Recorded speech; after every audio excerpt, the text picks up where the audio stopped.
तो दोस्तों अगर आपके पास एक ओप्पो का स्मार्टफोन है, उसमें अगर आपको आवाज़ नहीं आ रही है, इस प्रॉब्लम को आप लोग कैसे सॉल्व कर सकते हैं आज मैं आपको बताने वाला हूँ। तो इसके लिए आपको इस वीडियो को अंत तक देखना है। अगर आपके पास एक ओप्पो का स्मार्टफोन है, उसमें अगर आपको आवाज़ नहीं आ रही है, इस प्रॉब्लम को सॉल्व करना बहुत ज़्यादा आसान है। तो इस वीडियो को ध्यान से देखिए। वीडियो अगर आपको पसंद आता है तो वीडियो को लाइक कीजिए और चैनल को सब्सक्राइब भी कर लीजिए। तो देखिए, इस प्रॉब्लम को सॉल्व करने के लिए सबसे पहले तो आपको क्या करना है, आपके स्मार्टफोन के सेटिंग ऑप्शन को आपको ओपन करना है। सेटिंग ऑप्शन को ओपन करने के बाद बहुत सारे ऑप्शन आपको यहाँ पे दिखाई देंगे। तो इनमें से देखिए नीचे आना आपको और यहाँ पे एक ऑप्शन आता है सिस्टम मैनेजमेंट, या फिर आपके स्मार्टफोन में एडिशनल सेटिंग का ऑप्शन आ सकता है।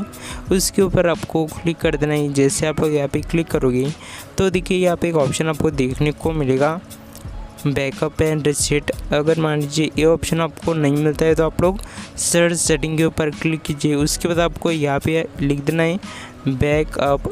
उसके बाद आप लोग जैसे आप लोग यहाँ पे बैकअप लिखोगे, उसके बाद आपको बैकअप एंड रीसेट के ऊपर क्लिक कर देना है। उसके बाद देखिए यहाँ पे आपके सामने बहुत सारे ऑप्शन आते हैं। तो सबसे नीचे यहाँ पे एक ऑप्शन आपको देखने को मिलेगा रीसेट और सेटिंग्स।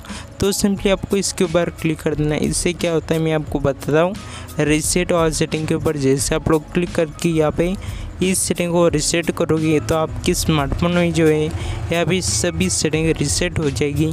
बट आपकी जो इमेज डाटा, मतलब कि जो भी वीडियोस फोटोज़ आपके स्मार्टफोन में जितने भी जीमेल आईडी आपके स्मार्टफोन में लॉगिन है, वो सभी डाटा सेव रहता है। वहाँ पे आपका डाटा डिलीट नहीं होता है। बस आपको रीसेट और सेटिंग के ऊपर क्लिक करके आपका पासवर्ड डाल के इन सभी सेटिंग को रीसेट कर लेना है। ऐसा मैं आपको क्यों बोल रहा हूँ, बहुत बार जो है आप लोग कुछ गलती से सेटिंग मिस्टेक कर देते, ऐसे में प्रॉब्लम आपको देखने को मिलेगा। तो इसको आप लोग सॉल्व इस तरीके से कर सकते।